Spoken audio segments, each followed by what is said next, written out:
നേർവേദി പ്രഭാഷണ പരമ്പരയിലേക്ക് ഏവർക്കും സ്വാഗതം. സുവിശേഷകൻ കുഞ്ഞുമോൻ തോട്ടപ്പള്ളി ഇപ്പോൾ നിങ്ങളുമായി ദൈവവചനം പങ്കുവെക്കുന്നു. ശ്രദ്ധിച്ചാലും.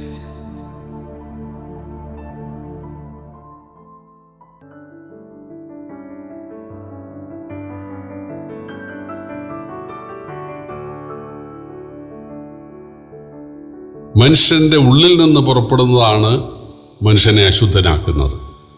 ദൈവനാമത്തിന് മഹത്വം ഉണ്ടാകട്ടെ. മത്തായി എഴുതിയ സുവിശേഷം 15-ാം അധ്യായത്തിൻ്റെ 1 മുതൽ 20 വരെ ഞാൻ വായിക്കുന്നത് ശ്രദ്ധിച്ചാലും.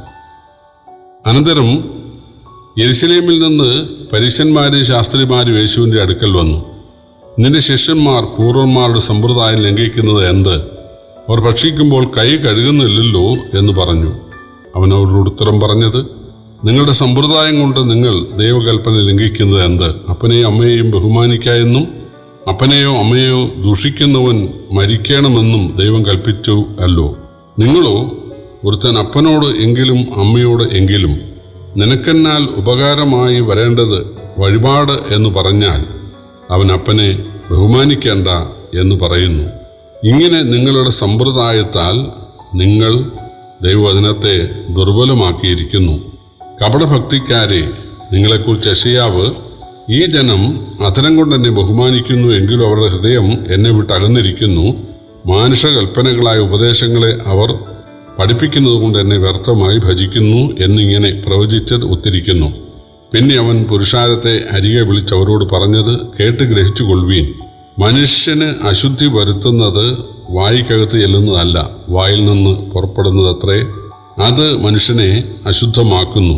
അപ്പോൾ ശിഷ്യന്മാർ അവൻ്റെ അടുക്ക വന്നു, പരീശന്മാർ ഈ വാക്ക് കേട്ട് ഇടറിപ്പോയി എന്ന് അറിയുന്നുവോ എന്ന് ചോദിച്ചു. അതിന് അവൻ, സ്വർഗസ്ഥനായ എൻ്റെ പിതാവ് നട്ടിട്ടില്ലാത്ത തൈയൊക്കെയും വേരോടെ പറഞ്ഞു പോകും. അവരെ വിടുവീൻ, അവർ കുരുടന്മാരായ വഴികാട്ടികളത്രേ. കുരുടനെ വഴി നടത്തിയാൽ ഇരുവരും കുഴിയിൽ വീഴുമെന്ന് ഉത്തരം പറഞ്ഞു. പത്രോസ് അവനോട്, ആ ഉപമ ഞങ്ങൾക്ക് തെളിയിച്ചു തരണം എന്ന് പറഞ്ഞു. അതിന് അവൻ പറഞ്ഞത്, നിങ്ങളും ഇതുവരെ ബോധമില്ലാത്തവരോ? വായിക്കകത്ത് കടക്കുന്നത് എല്ലാം വയറ്റിൽ ചെന്നിട്ട് മറപ്പുരയിൽ പോകുന്നു എന്ന് ഗ്രഹിക്കുന്നില്ലയോ? വായിൽ നിന്ന് പുറപ്പെടുന്നതോ ഹൃദയത്തിൽ നിന്ന് വരുന്നു, അത് മനുഷ്യനെ അശുദ്ധമാക്കുന്നു. എങ്ങനെയെന്നാൽ ദുശ്ചിന്ത, കൊലപാതകം, വ്യഭിചാരം, പരസംഗം, മോഷണം, കള്ളസാക്ഷ്യം, ദൂഷണം എന്നിവ ഹൃദയത്തിൽ നിന്ന് പുറപ്പെട്ടു വരുന്നു. മനുഷ്യനെ അശുദ്ധമാക്കുന്നത് ഇതത്രേ. കഴുകാത്ത കൈകൊണ്ട് ഭക്ഷിക്കുന്നതോ മനുഷ്യനെ അശുദ്ധമാക്കുന്നില്ല.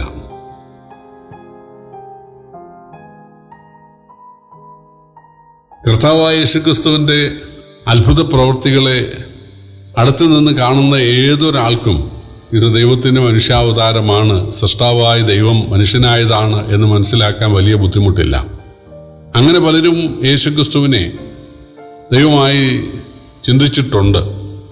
പക്ഷേ യേശുക്രിസ്തുവിൻ്റെ ഉപദേശങ്ങളും യേശുക്രിസ്തുവിൻ്റെയും ശിഷ്യന്മാരുടെയും പെരുമാറ്റങ്ങളും അവർക്ക് അംഗീകരിക്കാൻ പറ്റാത്തതായിരുന്നു. കാരണം അവരുടെ സമ്പ്രദായങ്ങളോട് അത് യോജിക്കുന്നില്ല.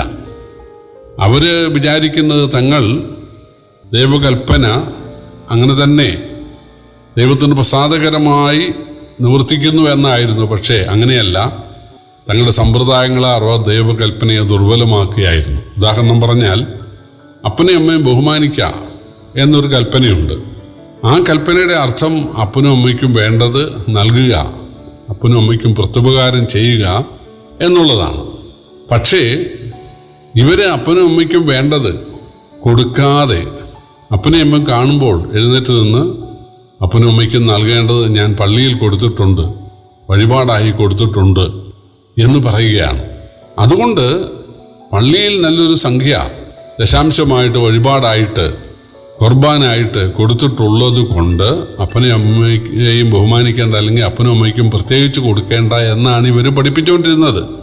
അങ്ങനെയുള്ള പരീശന്മാരും ശാസ്ത്രിമാരുമാണ് യെരുശലേമിൽ നിന്ന് യേശുവിൻ്റെ അടുക്ക വന്നിട്ട്, നിന്റെ ശിഷ്യന്മാർ കഴുകാത്ത കൈകൊണ്ട് നിന്നുകൊണ്ട് ഭക്ഷണം കഴിക്കുന്നു. യഹൂദന്മാർ ഭക്ഷണം കഴിക്കുമ്പോൾ കൈയും കാലും മുഖവും എല്ലാം ഒരു ആചാരം എന്നുള്ള നിലയിൽ അവർ അതിനൊരു നിഷ്ഠയോടുകൂടെ ഒക്കെ കഴുകിയിട്ടൊക്കെ കഴിക്കുകയുള്ളൂ. പക്ഷേ യേശു ശിഷ്യന്മാരും അങ്ങനെ ആയിരുന്നില്ല. വെള്ളമില്ലാത്ത ഒരു സ്ഥലത്തായിരിക്കാം ഒരുപക്ഷെ ആരെങ്കിലും ഒരു പഴമോ എന്തെങ്കിലും സാധനമോ കൊണ്ടുവരുന്നത്. അവരത് വാങ്ങി കഴിക്കുമായിരുന്നു.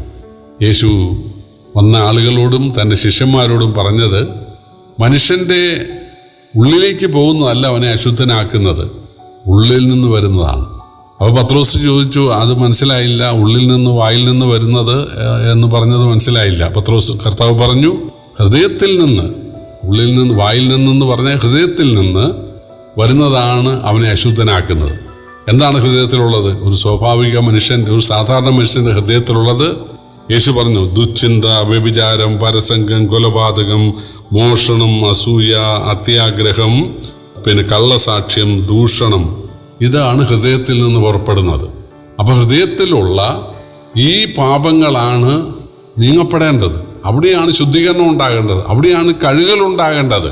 അല്ലാതെ കയ്യും കാലും കഴുകിയിട്ട് വലിയ കാര്യമൊന്നും ഇല്ല. കയ്യും കാലും കഴുകി കഴിക്കുന്ന ഭക്ഷണം വായിലേക്ക് കഴിക്കുന്ന ഭക്ഷണം വയറ്റിലേക്ക് ചെല്ലുന്നു, മറപ്പുരയിൽ പോകുന്നു. പ്രത്യേകിച്ച് ഗുണവുമില്ല, ദോഷവുമില്ല. എന്നാൽ മനുഷ്യൻ്റെ ഉള്ളിലുള്ള ആ ദുശ്ചിന്തയും പരസംഗവും കൊലപാതകവും വ്യഭിചാരവും മോഷണവും മദ്യപാനവും ഒക്കെ ശുദ്ധീകരിക്കപ്പെടണം, അത് മാറണം, അത് കഴുകിക്കളയണം. അതിനാണ് യേശു വന്നത്. അങ്ങനെ ഹൃദയശുദ്ധി പ്രാപിച്ചാലേ സ്വർഗരാജ്യത്തിൻ്റെ അവകാശികളാകുകയുള്ളൂ. പ്രിയപ്പെട്ടവരെ, കർത്താവായ യേശു വന്നത് നമ്മെ ശുദ്ധീകരിക്കാനാണ്. യോസേഫിനോട് ദൈവദൂതൻ യേശുവിനെ ജനനസമയത്ത് അല്ലെങ്കിൽ ജനനത്തിന് മുമ്പ് പറഞ്ഞത്, അവൻ തൻ്റെ ജനത്തെ അവരുടെ പാപങ്ങളിൽ നിന്ന് രക്ഷിക്കാനിരിക്കുന്നുണ്ട് എന്ന് പറഞ്ഞാൽ മനുഷ്യരിലെ പാപത്തെ മാറ്റാൻ, പാപത്തെ കഴുകിക്കളയാൻ, പാപത്തെ മാറ്റി മനുഷ്യനെ കഴുകാൻ, ശുദ്ധീകരിക്കാനാണ് ദൈവം, സൃഷ്ടാവായ ദൈവം മനുഷ്യനായി ഭൂമിയിൽ വന്നത്. അതിനാണ് യേശു മനുഷ്യൻ്റെ പാപത്തിൻ്റെ ശിക്ഷ മനുഷ്യന് പകരം ഏറ്റെടുക്കാൻ ഇടയായത്. ആ യേശുവിനെ രക്ഷിതാവായി സ്വീകരിക്കുന്ന ആളുകൾക്ക് ശുദ്ധീകരണം ഉണ്ടാകുകയാണ്. അവൻ്റെ പുത്രനായ യേശുവിൻ്റെ രക്തം സകല പാപവും പോക്കി നമ്മെ ശുദ്ധീകരിക്കുന്നു എന്നാണ് യോഹന്നാൻ്റെ 1-ാം ലേഖനം 1-ാം അധ്യായം 7-ാം വാക്യം പറയുന്നത്. ഹൃദയശുദ്ധി ഉണ്ടാകണമെങ്കിൽ, നമ്മൾ പുതിയ സൃഷ്ടികളായി തീരണമെങ്കിൽ, ദൈവമക്കളായി തീരണമെങ്കിൽ, ദൈവത്തിന് പ്രസാദമുള്ളവരായി സ്വർഗ അവകാശികളായി തീരണമെങ്കിൽ, പാപിയെ രക്ഷിക്കാൻ വന്ന യേശുവിനെ നാം അനുവദിക്കണം. യേശു നമ്മിൽ പ്രവർത്തിക്കണം. യേശു നമ്മെ ശുദ്ധീകരിക്കണം. യേശു ഉയർത്തെഴുന്നേറ്റ് ജീവിക്കുന്നു. നമ്മുടെ നരകമേറ്റ് രക്ഷാമാർഗം ഒരുക്കി യേശു ഉയർത്തി ജീവിക്കുന്നു.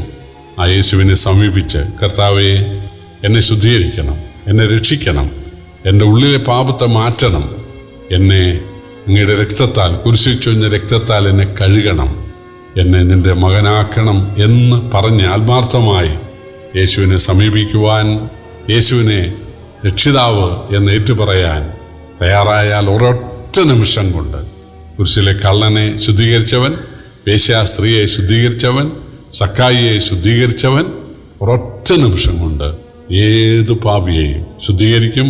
അതിനെക്കുറിച്ച് യെശയ്യാപ്രവചനം 1-ാം അധ്യായത്തിൽ വായിക്കുന്നത്, വരുവീൻ, നമുക്ക് തമ്മിൽ വാദിക്കാം, നിങ്ങളുടെ പാപങ്ങൾ രക്താംബരം പോലെ കടിഞ്ചുവപ്പായിരുന്നാൽ ഹിമം പോലെ വെളുക്കും. നമ്മളെ ഹിമം പോലെ നിർമ്മലരാക്കാനാണ് യേശു, സൃഷ്ടാവായ ദൈവമായ യേശു മനുഷ്യനായത്. അത് അംഗീകരിച്ച് യേശുവിനെ സ്നേഹിക്കുവാൻ, യേശുവിനെ നമ്മെ ശുദ്ധീകരിക്കാൻ അനുവദിക്കാൻ ദൈവം നമ്മെ സഹായിക്കട്ടെ. കർത്താവിൻ്റെ വലിയ നാമം ഇന്നും എന്നേക്കും വാഴ്ത്തപ്പെടുമാറാകട്ടെ.